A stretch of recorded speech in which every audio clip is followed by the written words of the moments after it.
Hank was right. The biggest pain point for you when you're in decon, one of the biggest pain points is sitting there waiting for someone to unload the cart washer. And especially if you're in a facility where maybe there's only 3 of you working, right? Somebody's in decon, somebody's in prep and pack, and somebody's running. So wouldn't it be great, instead of having to take off all your PPE, wash your hands, get new clean hair bonnet on, new clean shoe covers, go into the sterile side, unload the cart washer, then re-gown again? I mean, the automation, I feel like we're probably right there. It's got to be coming, but I think that would be such a game changer for us.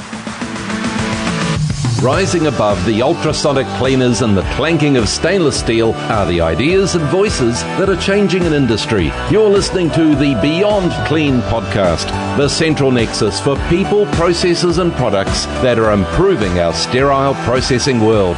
Each week we speak with frontline technicians, CEOs, engineers and entrepreneurs with a common goal to help you fight dirty, every instrument, every time. Whether you're tuning in for education or inspiration, we're glad you did. Now turn on those washers and turn up the volume. It's time to go Beyond Clean.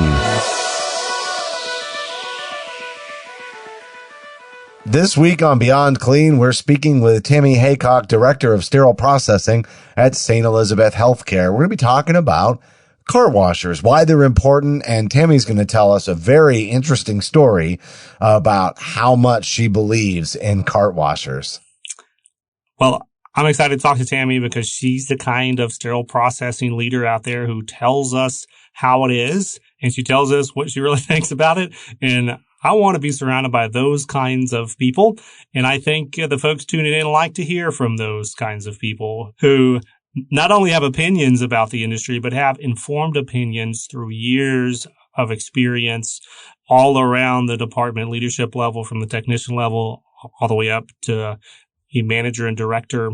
And so, yeah, I'm super pumped to get into the details today, not only about the equipment piece, but also how that equipment and advocacy piece plays in from that leadership perspective. All right, we're going to be right back after a short break. We're speaking with Tami Heacock, Director of Sterile Processing at St. Elizabeth Healthcare.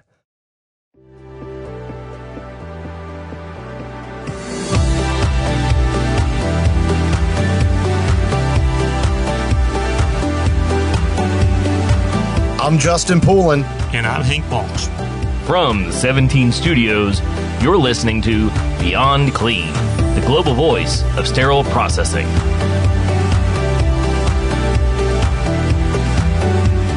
We are speaking with Tami Heacock, Director of Sterile Processing at St. Elizabeth Healthcare.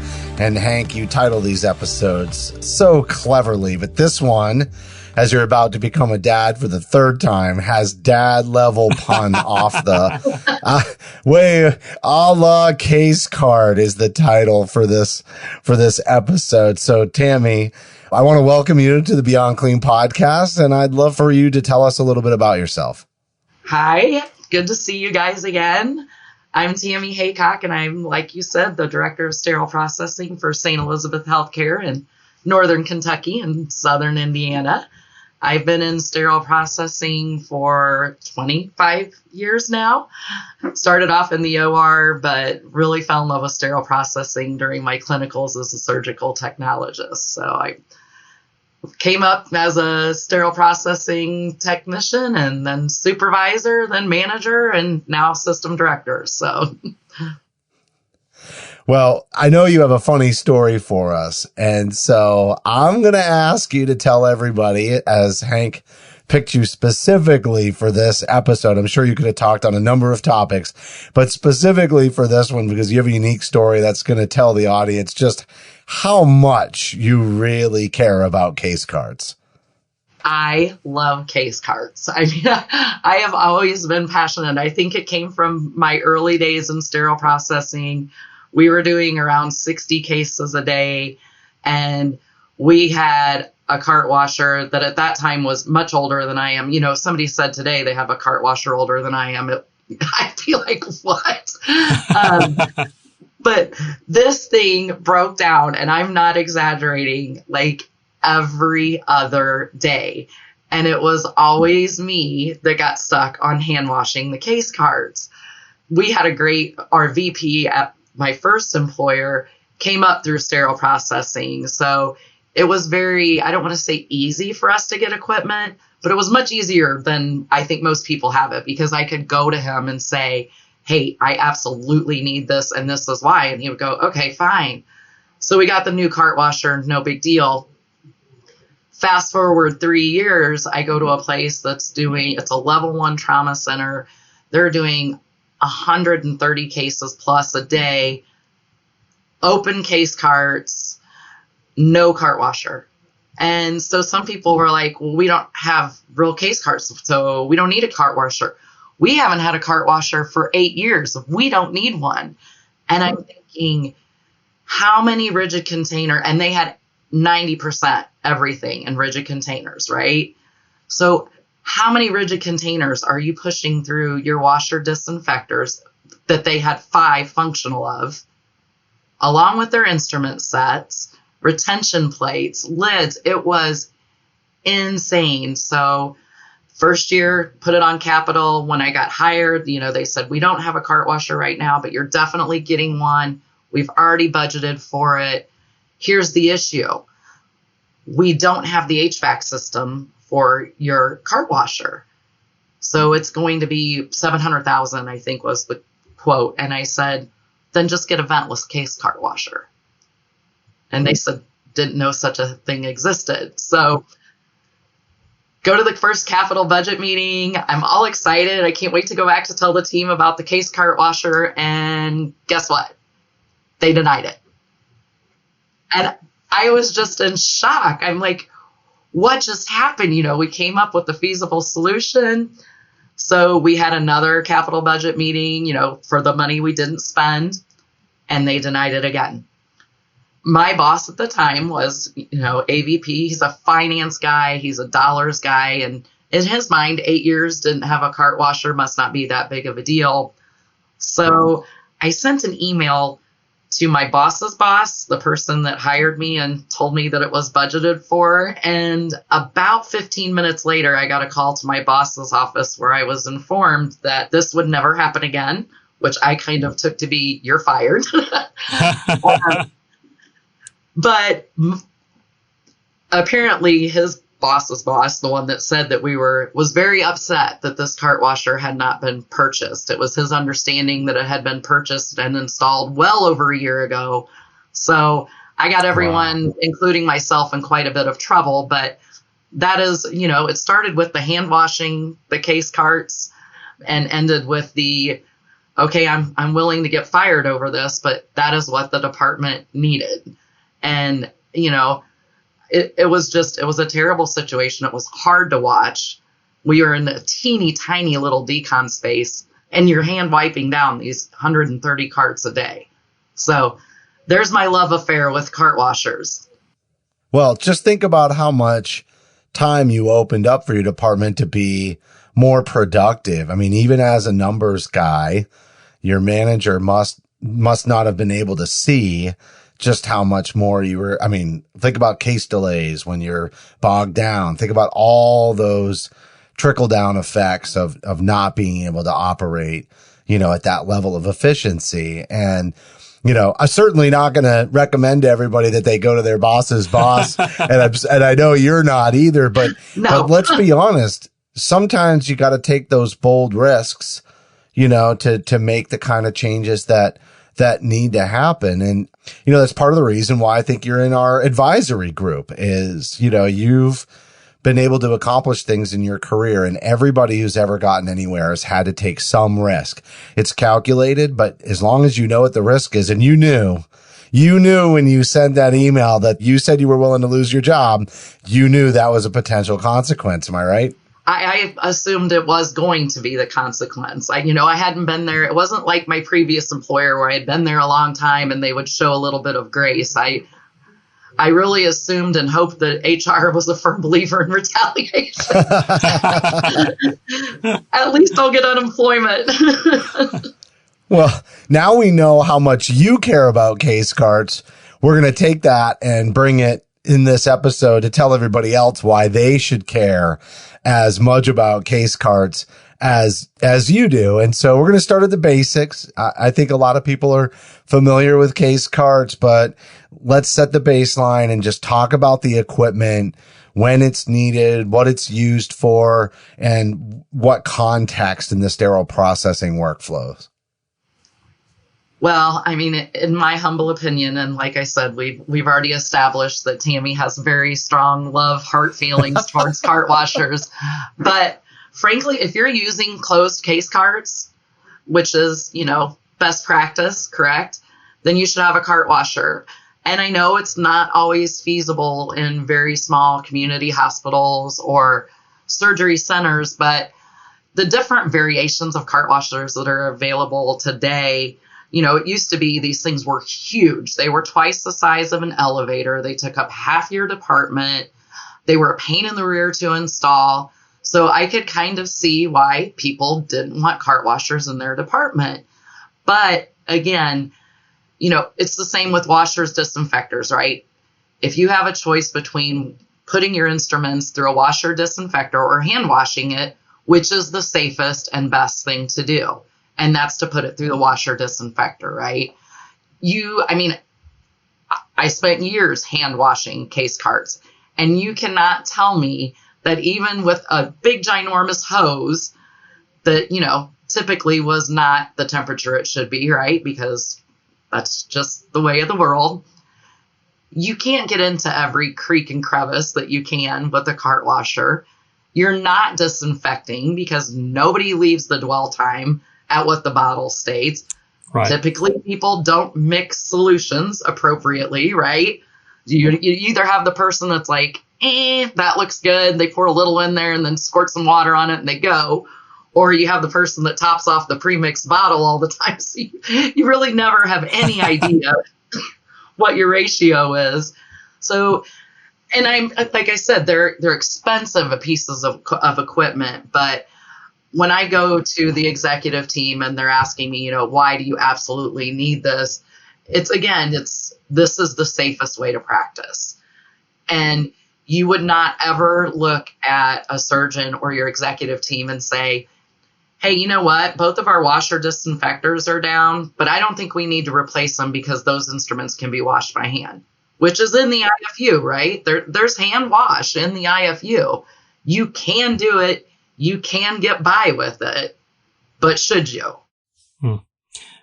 I know in my own experience as a sterile processing manager and director, we had a cart washer that also was often down for extended amounts of time.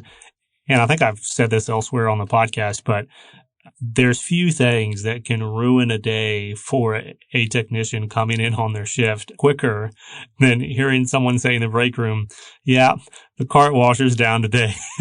Because the implications across the workflow and the morale and the ergonomics, you were just mentioning like the effectiveness of the manual cleaning of the cart wash. Yeah, but then you've got that other piece of it's just brutal to be bending down and crawling into this device that's not even stationary, like it's on wheels. So like you've got all of these challenges just to accomplish something that, to your point and to the topic of this episode, can be done much better, much quicker, and much easier on your technicians and the team in a mechanical process.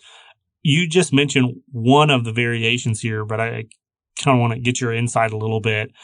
If you were choosing a cart washer or a style of cart washer today, apart from that kind of ventless that you mentioned because of the construction and the HVAC constraints, like what are some other variations out there that you've seen that you're aware of that you would choose, hey, I would have this kind of cart washer in this context and this kind in another context?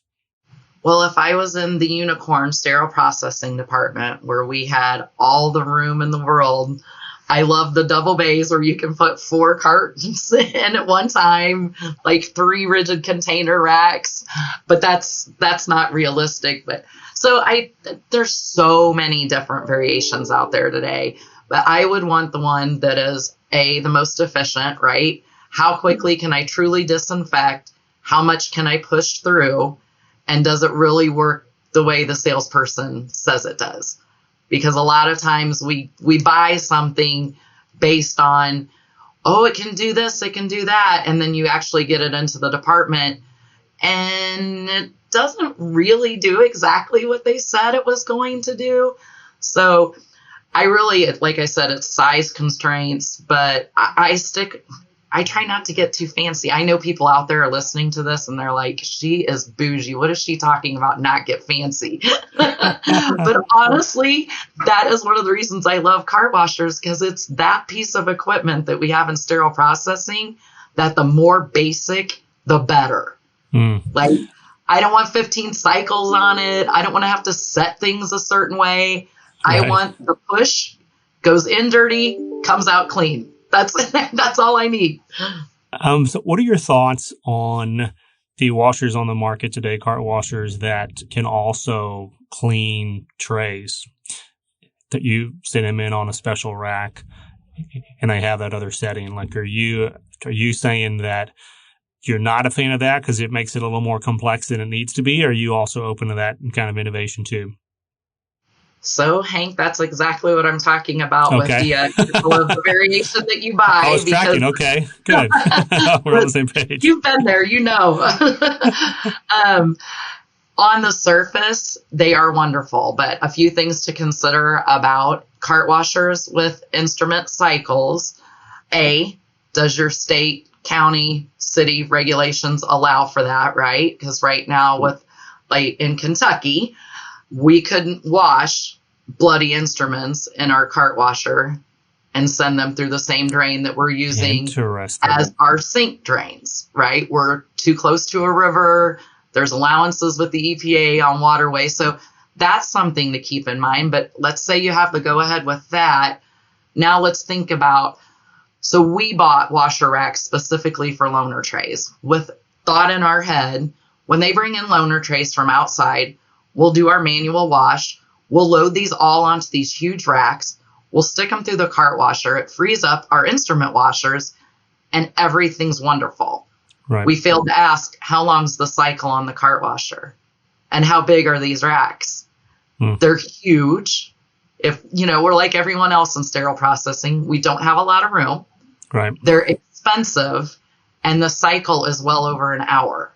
So you're not saving any time at all. You could have pushed all of these on a washer manifold and been done in half the time. So it's things like that you don't think about, because you're like, oh my gosh, I could do 50 loaner trays in 35 minutes. You're thinking washer cycle, right?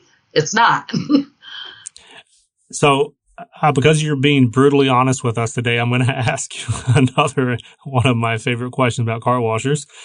And I'll go ahead and tip my hand, and I'll tell you what I think about it first, and then you can give your own opinion. I got really irritated, and I'm still irritated to this day, of being treated as the department that has this cart washer in the basement, that then anybody in any department can send anything that they want to get clean down to sterile processing. So we would have to stop dietary at the door and be like, no, we're not going to wash your mats. And same thing with EVS, they'd bring all the EVS mats, and they'd be like, hey, it's time for a deep wash, and y'all got a big cart washer, so we're going to bring all this stuff in there. And I would be like, no, this device is created to clean medical equipment. That's how it's been validated, and I'm not going to be cleaning random crap in there. So what's your opinion on that? So, I love that you said that. I was going to bring that up later if you didn't. Have you ever had EVS bring commodes down to you? Yes. Or the nursing floors? Yeah. Yep. Just stick this in your cart washer. I'm like, no. Those are what we put our sterile instrument sets in. And yeah, the mats that we brought, I don't even remember where they brought these mats from, but I guarantee they hadn't been washed since 1972, and wanted to put it in the cart washer. And then I didn't realize it, but somebody did it, and guess what happened? Our cart washer went down because it got all plugged up with the junk that blew off of it and the chunks of foam that got down in every creek and crevice. So yeah, I'm like, show me the IFU that tells me it can go through a cart washer and I'll happily clean it for you. But that is a fantastic question. And I also use that because you want the instructions from the device or whatever it is they want to clean. Plus, you want to make sure that device can withstand the temperature that's going on in that cart washer, because not everything, like if it's not made to be washed in that fashion, then you could actually damage whatever random item it is that they're bringing to you. So completely in alignment there. Let's get off of the random stuff and come back here to some high level best practices, right? So let's say that they've got their cart washer in there and they're just wanting to do the right thing, from the brand new technician all the way up to folks who have maybe taken this equipment for granted. What are some of those best practices that you would want to highlight in regards to training and using this equipment? For using the cart washer? Mm-hmm. I think everyone's probably tired of hearing, anyone who's ever seen me speak or listened to any of your awesome podcasts know that I always follow the IFU, follow the IFU, follow the IFU. But honestly, I know that following the IFU, and I mean down to the letter with your cart washer, is the most important thing you can do. There's PMs in the IFU in the manual that if you don't follow them, you will have that cart washer that I had in the beginning of my career that goes down every single day because you're looking at the screen and to you the screen doesn't look dirty until you run it underneath water the next day and you find out there's like a million clear sutures wrapped around it because they got tucked into the corner of a cart washer or cart that blew out during the washer. And now it's wrapped around your screen, and now the tail end of that suture is wrapped around something else underneath the equipment that you can't see. And now my cart washer is broken. And cart washers are like everything else in sterile processing. If you're fortunate enough to have more than one of them, then clinical engineering does not take a breakdown seriously, right? Until the second one goes down, and now all of a sudden we have a nightmare. And there's items that check. I've had conversations with clinical engineering and facilities where they say, we really don't like to do PMs the way the manufacturer says to do them in their book because they're just being overzealous and they just want you to replace parts before you break them. And I said, yeah, kind of like the brakes on your car, right? Or do you wait until your brakes go out to get new brake pads? Because if that's what's happening, I'm not riding with you. Right. So, and I think just not getting in a hurry. In sterile processing, I know that feeling when you're in decon and there's case carts down the hallway and you've already got 30 of them stacked up waiting to go through and 4 racks of rigid containers.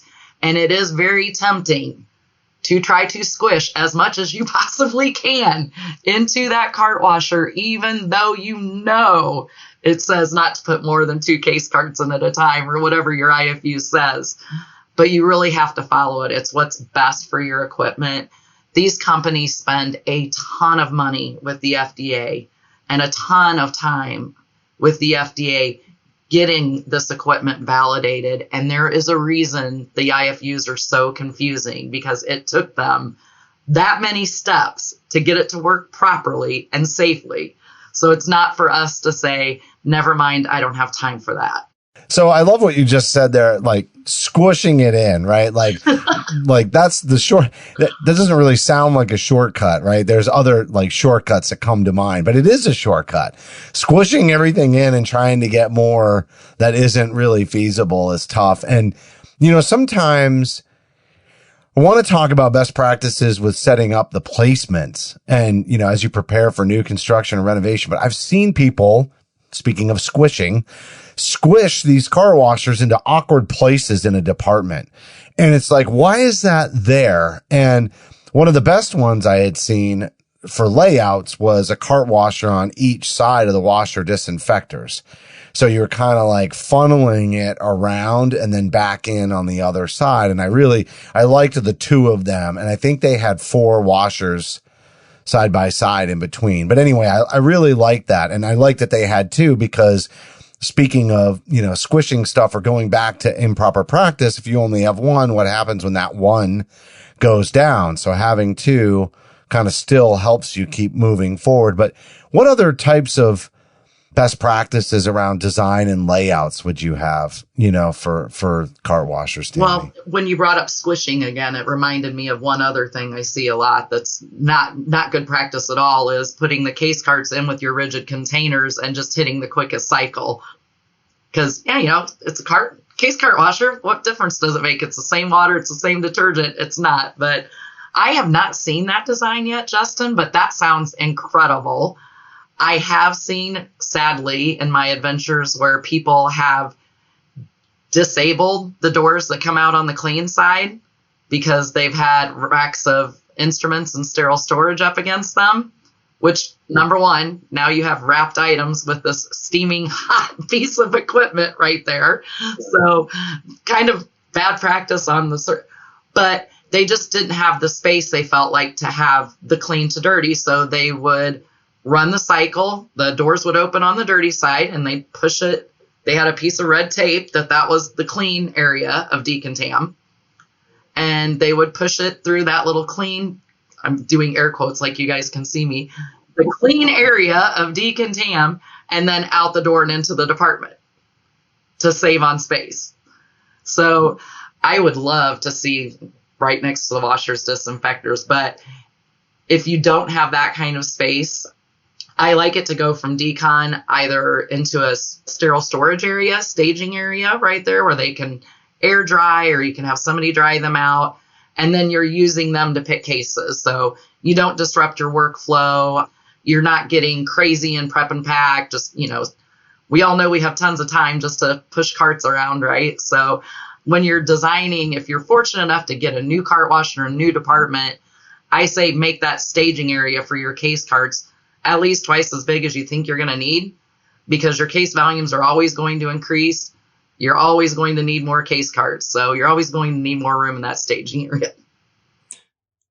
What do you think about the ramp into and out of these cart washers? I know it's not always, depending on your design, capabilities, you may not always need to have a ramp. But I've been to some places at the ramp is either like a mile long or it's very short, but it's very steep, which again is one of those ergonomic challenges of in full PPE on a wet floor trying to push up this cart into this machine. On a metal ramp. Yeah, it just doesn't seem like a good idea. So do you have any thoughts on the ramp question? Yeah, whenever I see those ramps like that, I always think of that little guy on The Price is Right, the yodelay, and he's like, and then he, I always think of myself sliding right off the side. I am not a huge fan of the ramps unless they're done like 100% perfectly. And that means like your most clumsy person in the department needs to push it up there when it's soaking wet at about 4:00 in the afternoon after working a 10-hour shift. And if it's still easy to do under those conditions, awesome. But I don't see that happening. But I love them because what is the most annoying thing in the world, right? Like you're working, you've got a great flow going, and you open the door to the cart washer, and that little flippy piece that goes between here and into the cart washer takes forever. Right. So I think that's why the ramps I think that's how we got the assumption of the ramp, because the flippy thing is too slow. Well, I know this is out of scope for this interview, but that flippy thing and the time it takes to go down reminded me, all of you technicians that are tuning in to this podcast, I want to challenge you to be the technician that unloads the cart washer. I know I'm asking a lot of you culturally, time-wise. Thank you, Tami. But it really impacts the morale, the efficiency, everything that we're talking about right now with this equipment. It only works if it's empty and can be reloaded, and it's only going to get emptied if an all-star like you can respond to that alarm as soon as you possibly can, get those carts out, and give your team in decontam a break. So yeah, I will end that little caveat there. 3 things that sterile processing technicians or professionals may not know about cart washers. How would you sum up those 3 things, Tami? 3 things. Number 1, the screen in the bottom floor of the cart washer is removable. and it can be cleaned. It is not there for aesthetics. And as well as must be cleaned. Not can be, cleaned. Must be cleaned. Yeah. Yes. Cart washers can be your best friend or your worst enemy. And I think the cart washer is probably our most ignored. It's the sterile processing of the hospital, right? It gets the least amount of attention. It gets the least amount of respect, but it's one of the most vital pieces of equipment we have. You don't think about the cart washer until you're the one bent over for 10 hours a day, wiping the inside of it out.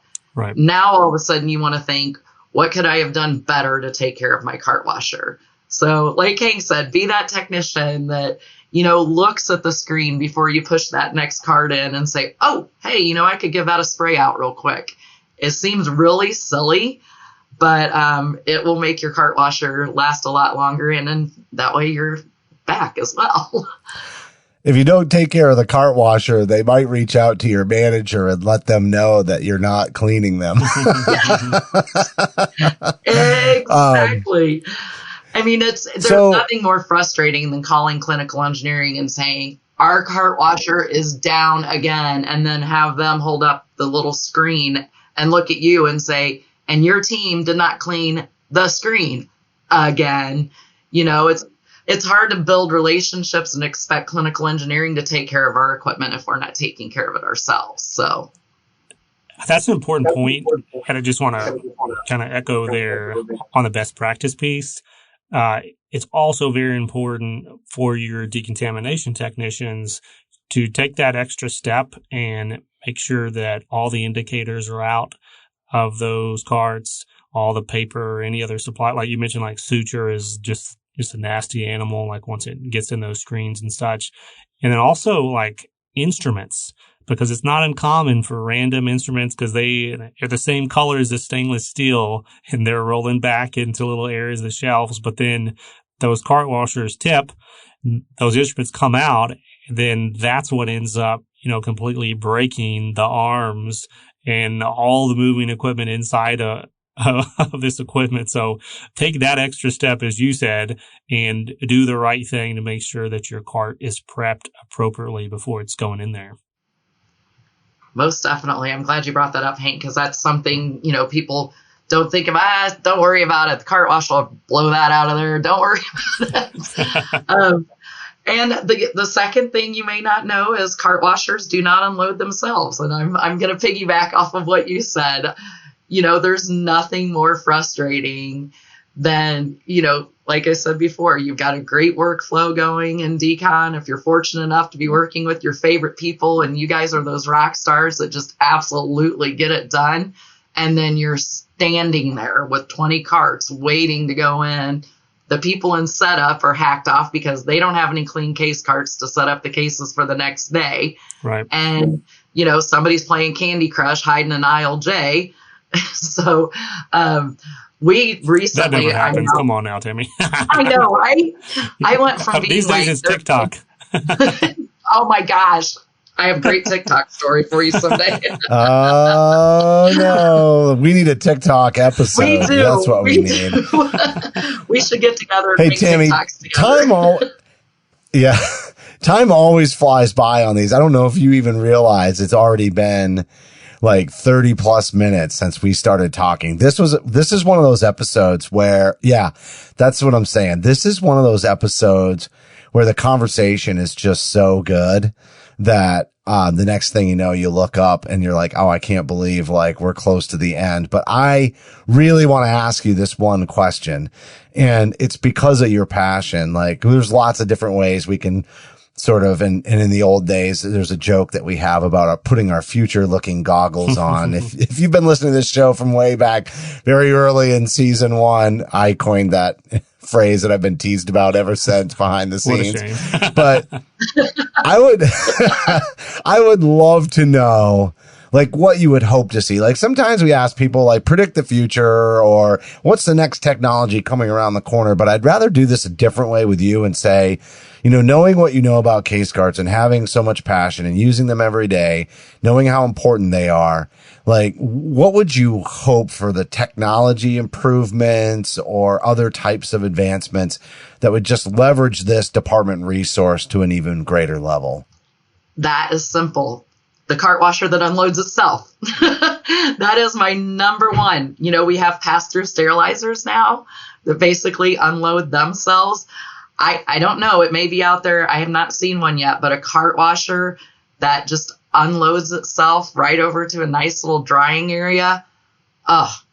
Or cart washers that do a little bit better job drying would be another one.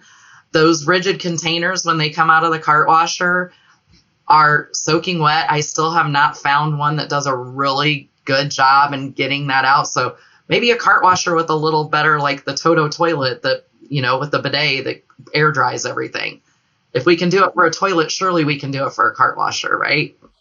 I'll tell you what, we've got a lot of manufacturers that tune into the show, and we've been told a number of times, folks have listened to episodes and then gone back and actually made an innovation, based on the comments that we get on the show or from comments from other listeners. So I think both of those ideas, honestly, are fantastic ideas. And the automation piece is already there in all these other areas of the department. Like we see that for the washers, we see that for the sterilizers. It's definitely capable and able. And, honestly, hearing from users like you that the industry would like to see something like that, I hope it challenges at least one manufacturer out there who's tuning in to do that for us and then show that in Nashville next year or maybe the year after that at the big national conference. Yeah, because the cart washers to me, and again, I know I'm a little biased, they're already super simple to use. You can, once you get your rigid container racks all figured out and how to fit the tallest ones and where you can cram, how many of those you can cram in efficiently, they're pretty simple to use. They're not real complicated. They don't have 50 million cycles where you have to figure out if you have eye instruments in here or if you have to hit the gentle cycle. But Hank was right. The biggest pain point for you when you're in decon, one of the biggest pain points is sitting there waiting for someone to unload the cart washer. And especially if you're in a facility where maybe there's only 3 of you working, right? Somebody's in decon, somebody's in prep and pack, and somebody's running. So wouldn't it be great, instead of having to take off all your PPE, wash your hands, get new clean hair bonnet on, new clean shoe covers, go into the sterile side, unload the cart washer, then re-gown again? The automation, I feel like we're probably right there. It's got to be coming, but I think that would be such a game changer for us.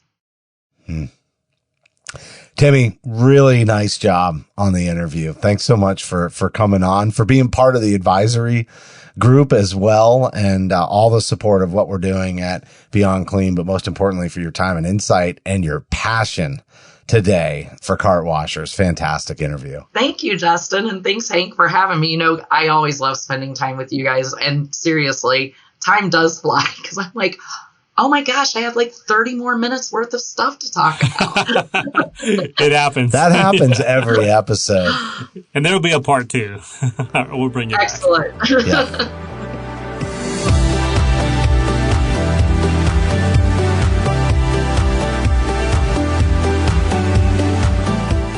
And that was Tami Heacock, Director of Sterile Processing at St. Elizabeth Healthcare.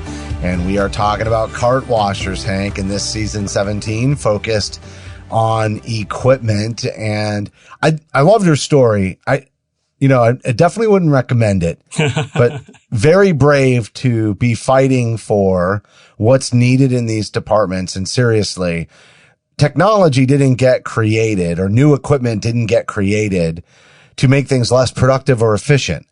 That's what this is all about, is it allows you to maximize the expertise of your team. It's an extremely technical job. And so sitting around, as she said, wiping down containers and lids, etc., is not making use of that technical knowledge that you're trying to build in these team members. And so automating that is so critical.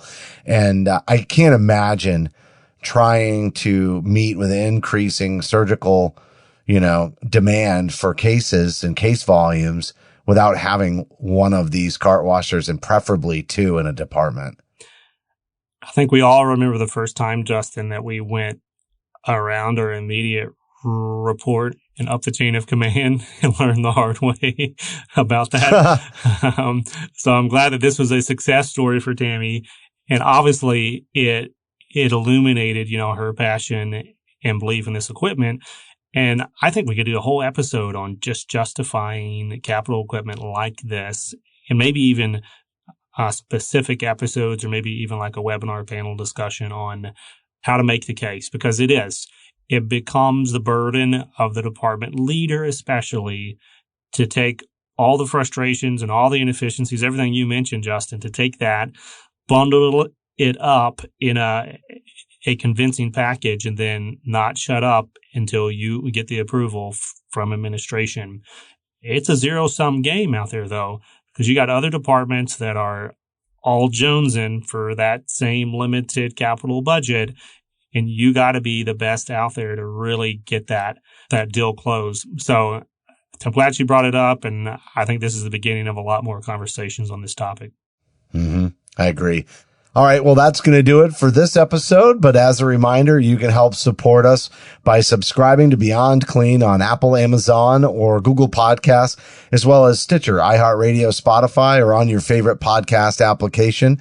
You can also access bonus content for certain episodes, but you got to download our smartphone app for iPhone and Android. And hey, while you're there, why don't you give us a rating and a review, because your feedback is important to the show. And speaking of feedback, if you have any topics that you'd like us to cover on a future episode, or you just have maybe some comments on this episode, just send an email to info@beyondclean.net. On behalf of Hank and myself, thank you for listening to this week's episode of Beyond Clean.